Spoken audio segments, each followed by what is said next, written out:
MCQ तो book के answer से देख के कर लेंगे जो भी है इसका। दिसंबर 24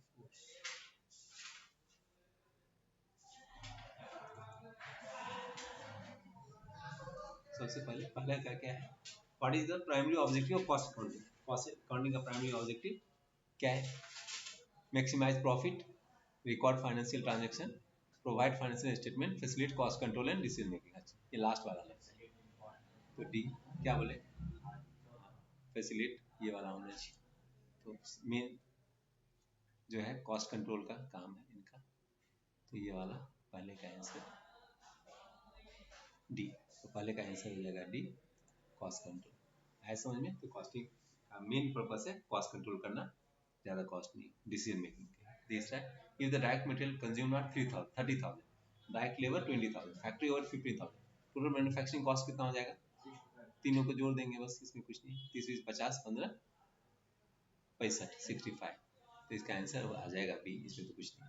ठीक, next the sum of direct labour and factory overhead is, direct labour और फैक्ट्री ओवरहेड कन्वर्जन कॉस्ट, ये वाला। नेक्स्ट आपका है a company employs 3 drivers to deliver goods to customer, 3 driver है।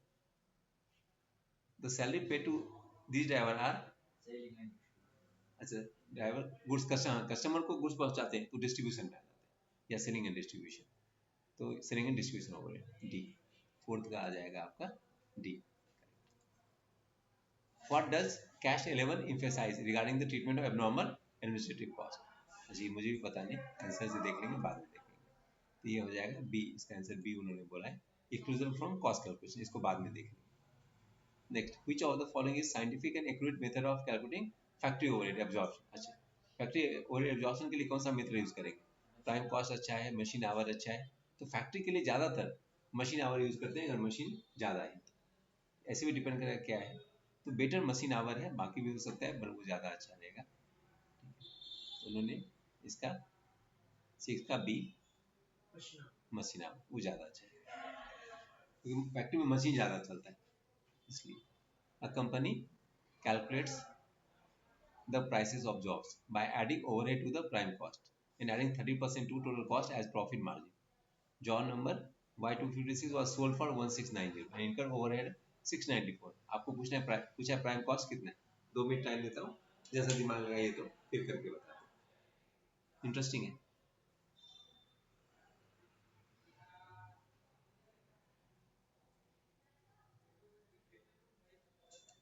मतलब हम पहले क्या करेंगे, इसमें फॉर्मेट बना लेंगे, वर्किंग नोट बना लेंगे, एग्जाम में तो खैर 2 मार्क्स का है तो छोटा सा है। तो इसमें क्वेश्चन नंबर है आपका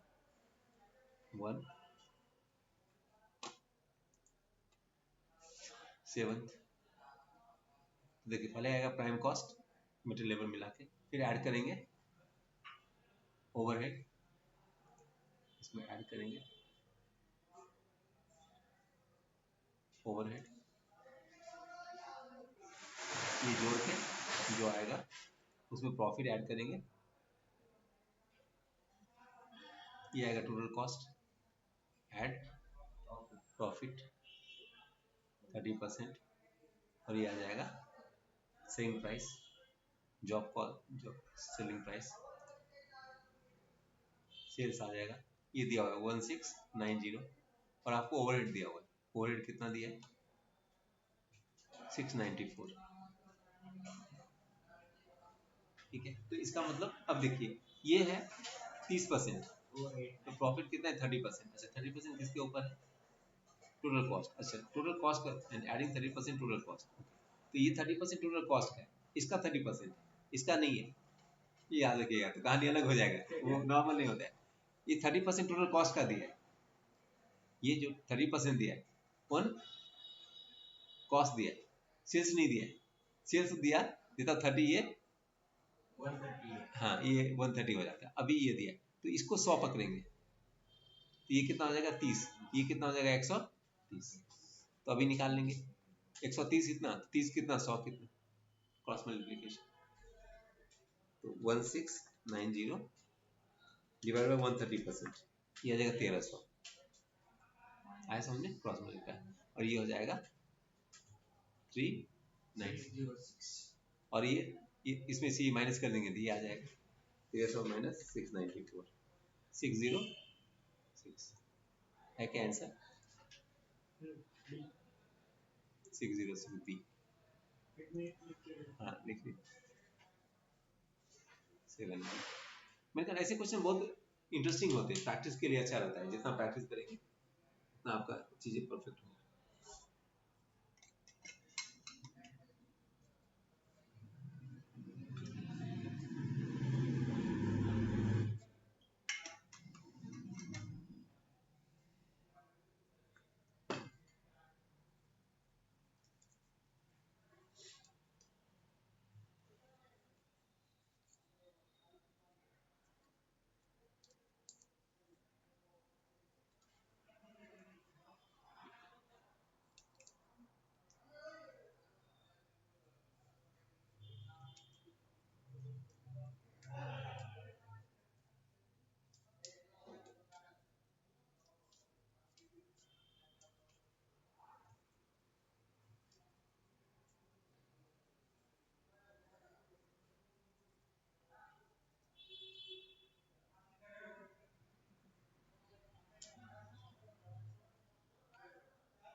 हुआ नेक्स्ट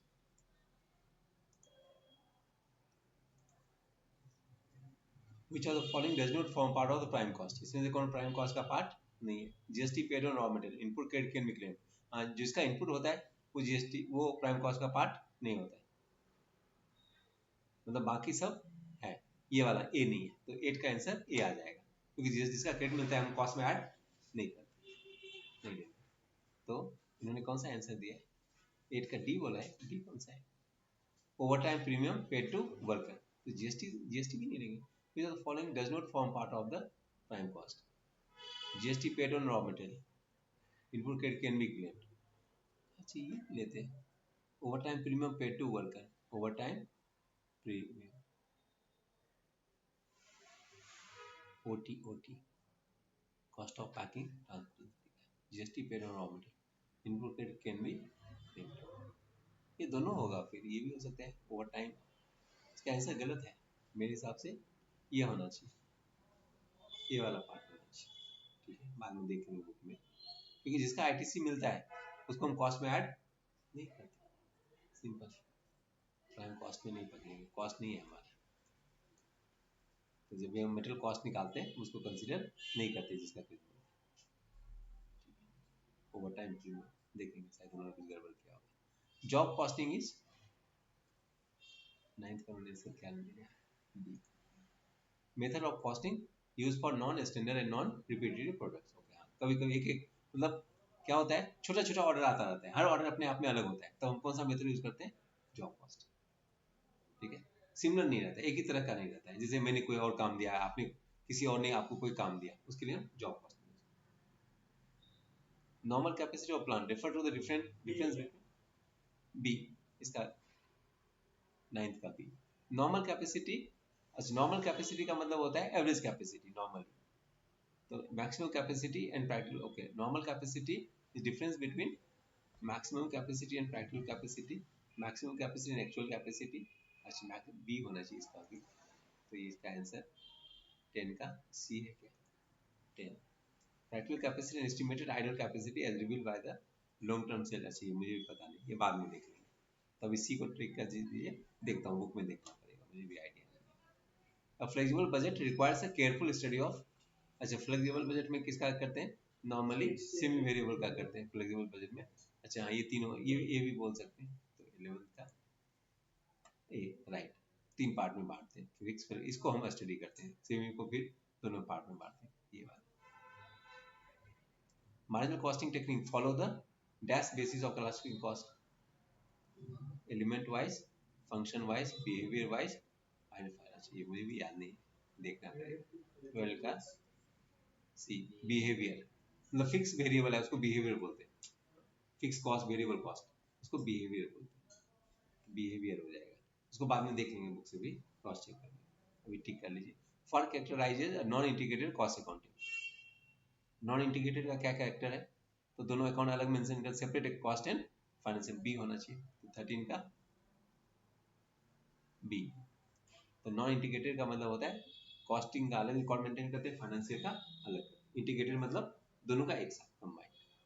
एडमिनिस्ट्रेटिव ओवरहेड ऐसी theory are usually absorb on the percentage of, ऐसे एडमिन किस पे करते हैं, नॉर्मली प्राइम कॉस्ट पे। तो 14 नॉर्मली ए। वर्स्ट कॉस्ट ऐसे इन्होंने बोला है, अच्छा हाँ वर्स्ट कॉस्ट के बाद एडमिन आता है, राइट। वर्स्ट कॉस्ट पे तो प्राइम कॉस्ट पे फैक्ट्री ओवरहेड, और फिर उसके बाद ऐसे worst cost. And if the time is saved is less than 50% of the standard time, then wages under Rowan and Halsey premium plan on the comparison gives, अच्छा अगर 50% का saving है तो कौन सा आपको ज्यादा दे, किसका वेज ज्यादा होगा, प्रीमियम का होगा, हेल्से का ज्यादा होगा, या रोवान का होगा, ऐसा कुछ है। अगर 50% टाइम सेव किया तो किसका ज्यादा होगा, तो फार्मूला से जा सकते हैं तो समझ में आएगा आपको। फार्मूला क्या होता है, रोवान का फार्मूला क्या है, हेल्से प्रीमियम, तो रोवान बोलता है एच इंटू आर, ये तो सेम रहता है, यहाँ फर्क नहीं पड़ेगा, plus S minus H divided by S into H into R, और ये हो जाएगा H into R plus 50% 0.5 into S minus H into R, ठीक है। तो टाइम सेव जो है वो कितना है 50%, मतलब ये 0.5 हो जाएगा। इसको 0.5 अगर करें, H into R plus 0.5 of standard S divide by S into H into R, S S cut जाएगा, H into R plus 0.5 H R, ये हो जाएगा, ये भी 0.5 है, H into R plus 0.50 into 0.50 S R, अच्छी स्टैंडर्ड आ गया।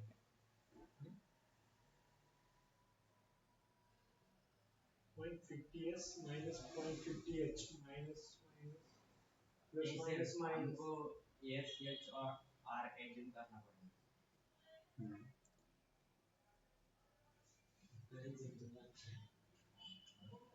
इससे अच्छा है 10 और 5 लेके कर लेते हैं, टाइम से। यस को 10 लीजिए और एच को 6 लीजिए, 50% बोल रहा है ना, नहीं एस इसके 10 लेते हैं, एच इज इक्वल टू 6 लीजिए। अच्छा एच को कितना लें, 6 लें, आर को 2 लीजिए, आर इक्वल टू 2। तो लेकिन उन्होंने एक वर्ड बोला है ना, time save is less than 50% of standard time, अच्छा लेस देन 50 है, okay exact 50, less than 50% standard का 50, तो हाँ time save S minus less than 50% of standard correct. तो इसमें जो आएगा वही आएगा, लेस करके करना है, इक्वल नहीं करना है, 5 इससे कम लेना है, ठीक है। तो सही पकड़े आपने, ये तो एच इंटू आर छोड़ देते हैं, इसको पकड़ लेते हैं, जिसमें ज़्यादा होगा वो हो जाएगा, ये हो जाएगा 10 minus 6 divide by 10 into 6 into 2, ये कितना आ जाएगा 4 0.4 6 इंटू 2 4.8, और इसका आ जाएगा आपका 10, ये हो जाएगा 0.5 इंटू 10 में से 6 गए 4 इंटू 2, ये हो जाएगा 4, ये ज़्यादा, ये कम है, ये ज़्यादा है, रो 1 का ज़्यादा होगा। क्वेश्चन में क्या दिया है, इक्वल नहीं, इक्वल नहीं होगा, more wages to worker under Halsey से नहीं, मोर वेजेस अंडर रोमान सी। बी उन्होंने दिया, बी का more wages to worker under Halsey से plan if time saved is less than 50% of estimated time, time saved is 50% of estimated time. Less than मतलब हम 50 क्यों लेंगे, 50 से कम ही लेंगे ना। हाँ 50 से कम ही ले रहे हैं। लेने को बोला है। हाँ तो time saved is less than 50%। फिर हम 30-20 भी ले सकते हैं। So time saved is less than 50%. क्योंकि जो इसका हेल्थ से का 50% लेते हो टाइम सेव का ही लेते हैं ना, अच्छा जो अच्छा 50 से तो कम है। इसका कितना है फिर? अच्छा ये हमने टाइम सेव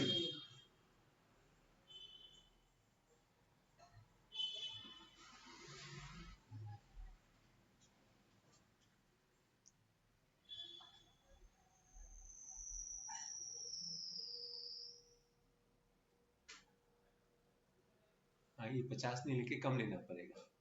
ऐसे कम लेंगे तो ये और कम हो जाएगा। हाँ वो भी है। ये ज्यादा है ना, रोमान का ही ज्यादा हो रहा है। More wages paid to workers under Halsey से। हाँ देखना पड़ेगा ये वाला थोड़ा सा देखता हूँ। टाइम से 50 से कम है मतलब वो 50 से ज्यादा है, 50%। स्टैंडर्ड का टाइम से 6 निकाला तब तो 4 आया, 50% कम आया।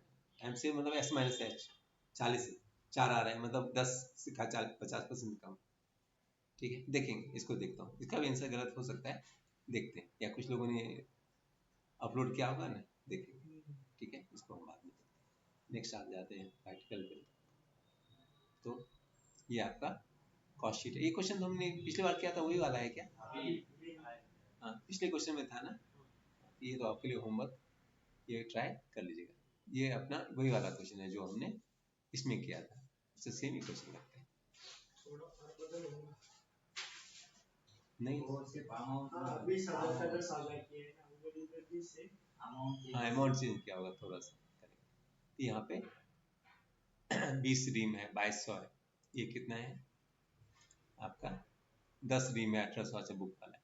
तो ये कर लीजिएगा एक बार पक्का, कुछ रहेगा तो कुछ नहीं, बाकी सब सेम है। ठीक है थोड़ा बहुत चेंज किया है, अच्छा आवर्स वैसे एक जगह चेंज किया है, बाकी फर्क नहीं। ठीक है एक बार कर लीजिएगा प्रैक्टिस, क्योंकि थोड़ा सा भी अलग रहेगा करवाता जाऊंगा, और बाद में ये सब भी करते रहेंगे, कोई दिक्कत नहीं। सेकेंड क्या बोले, इस पे आते हैं बी पे। बी क्या पूछ रहा है, purchase department of estimate has received an offer of quantity discount on it's order. तो आपको अगर इतना टन देंगे, अच्छा 1180 मिलेगा जब ये, तो ये क्वेश्चन था बुक में ईओक्यू का है, तो इसमें क्या करेंगे 500 एंड लेस देन 1000, तो हम छोटा वाला पकड़ लेंगे, ये पकड़ेंगे, ये पकड़ेंगे और ये पकड़ के निकालेंगे। तीनों केस में हम ये निकालेंगे, टोटल कॉस्ट निकालेंगे जिसमें कम होगा। एनुअल रिक्वायरमेंट आपको दे दिया 5000 ton, delivery cost ordering cost per order ये दे दिया, and 20% of material cost per annum दे दिया। कैलकुलेट एडवाइस परचेज कौन सा रहेगा, तीनों में हम क्या करेंगे टोटल कॉस्ट निकाल देते हैं, जिसमें सबसे कम रहेगा उसके साथ जाएंगे बस। तो दूसरे का बी, दूसरे का बी पहले total cost, total cost when order size is, when order size is 500 units, पहले 500 यूनिट्स पकड़ लेते, तो इन्होंने पहले केस में 5 ये वाला पकड़ दिया 500 एंड लेस देन 1000, मान लीजिए 500 का है, ये 1000 ये 2000, तो 500 के हिसाब से क्या हो जाएगा अपना total purchase cost, TIC total inventory cost. तो टीआईसी इसको एक बार कोई बच्चा अगर नया बच्चा दिख रहा होगा उसके लिए लिख देता हूँ, टोटल इसमें निकालेंगे टोटल इन्वेंट्री कॉस्ट। इसमें क्या होता है total inventory cost is equal to total purchase cost, total purchase cost plus total ordering cost plus total carrying cost.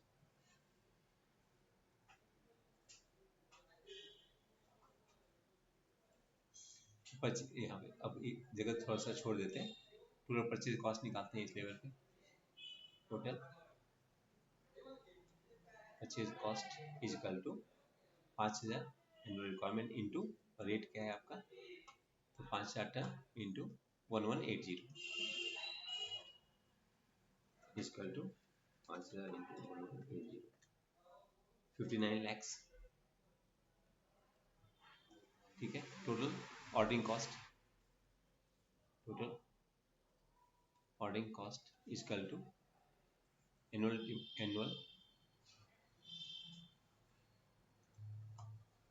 Requirement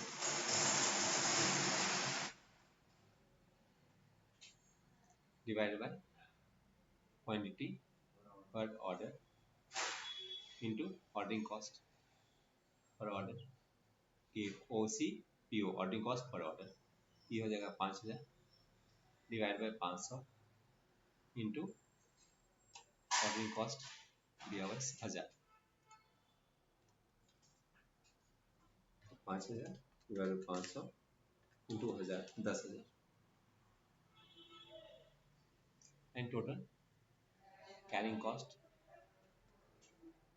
is equal to average quantity, मतलब क्वांटिटी पर order divide by 2 into C और C equal to हो जाएगा 1180 into 20%, 1180 into 20% equal to 20% 236, ये हो जाएगा 500 divide 2 into 236, 500 divide by 2 into 236, 59,000 और ऊपर लिख देंगे अभी 59 लैक्स प्लस 10,000 प्लस 59,000 59 69, पहले का इतना हो जाएगा, ऐसे दूसरे का तीसरे का निकालेंगे, मैंने कुछ निकाला क्या था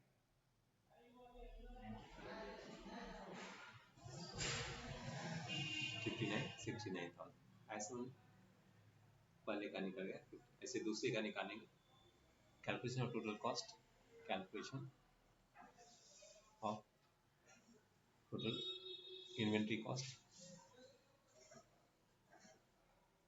इसमें टाइम बहुत ज़्यादा जाता है, इसलिए मेरे स्पीड अच्छा नहीं, थक जाते हैं, 4-5 क्वेश्चन करते करते हैं ना 35 marks. Calculation of total inventory cost when order quantities, अब इसमें से छोटा वाला ले लेंगे, कौन सा, ये वाला 1000, 1000, टोटल परचेज कॉस्ट तो सेम रहेगा, TIC total purchase cost plus total ordering cost plus total carrying cost.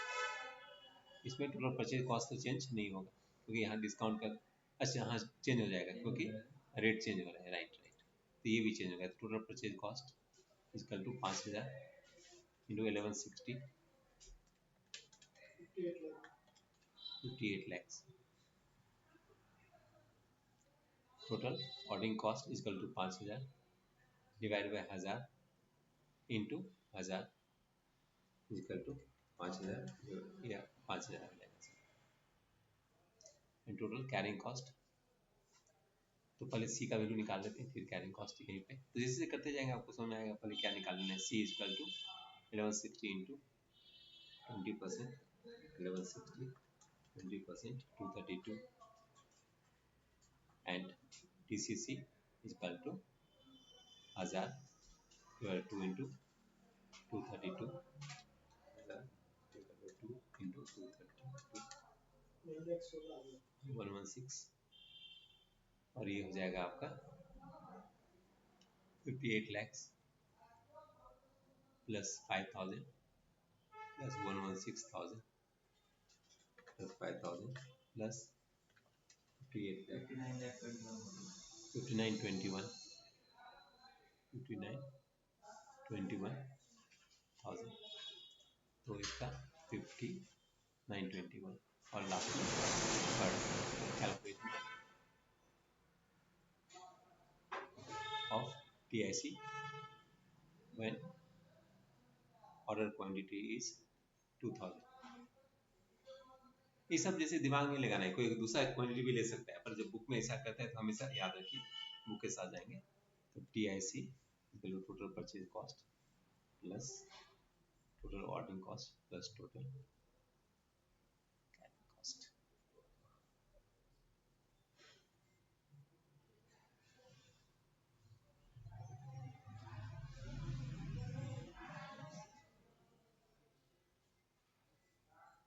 Total purchase cost equal to 5000 into 1140। इस बार आप दोनों के लिए भी बोलूँगा कि कम कोशिश कीजिए, जी जान लगा दीजिए कि इस बार के एग्जाम में अच्छे मार्क्स से जरूर पास हो जाए। जून में कोई कंजूसी मत कीजिएगा और अच्छे से करेंगे। कॉस्टिंग में टारगेट बनाइए 70 मार्क्स लाने का। पेपर टफ भी होगा, स्टेप मार्किंग मिलेगा, कभी घबराने का नहीं, तो ला सकते हैं, कोई बड़ी चीज़ नहीं। 1140 57 lakhs. Then total ordering cost is equal to 2000, 5000 divide by 2000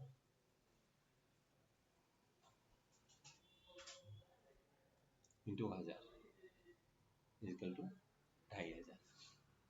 and total carrying cost, तो पहले सी निकाल लेते हैं। C is equal to 1140 into 20%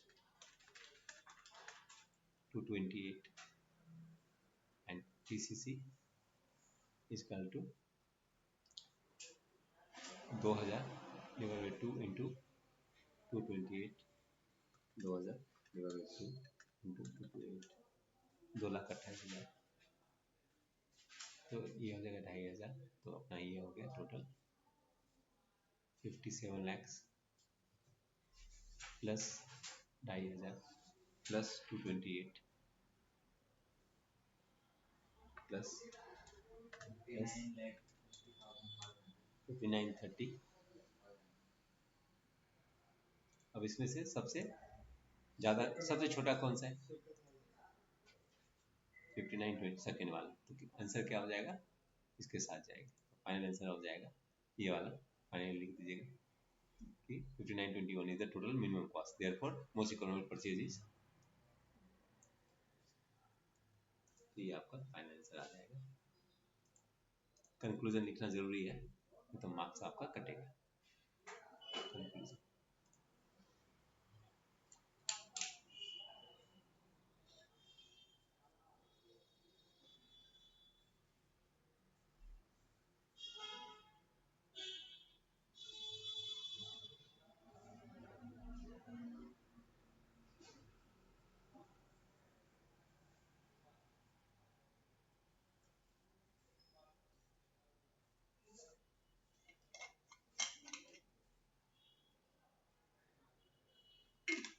इससे क्या होता है, एक टीचर सब सब्जेक्ट पढ़ाता है ना, तो मार्केट में बहुत सारे टीचर ये बोलते हैं कि उनको अच्छा नहीं आता है।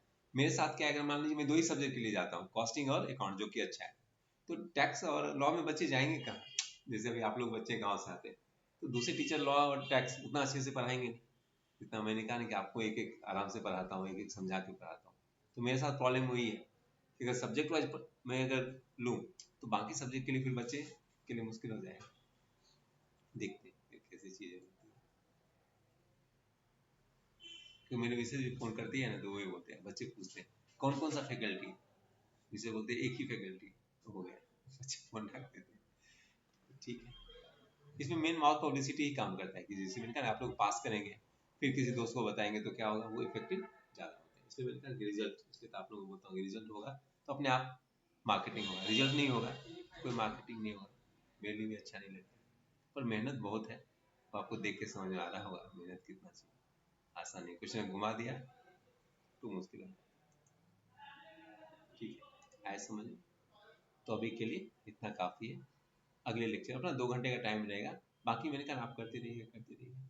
तो इसका बचा हुआ क्वेश्चन फिर कल करेंगे। बाकी आपको कोई डाउट रहेगा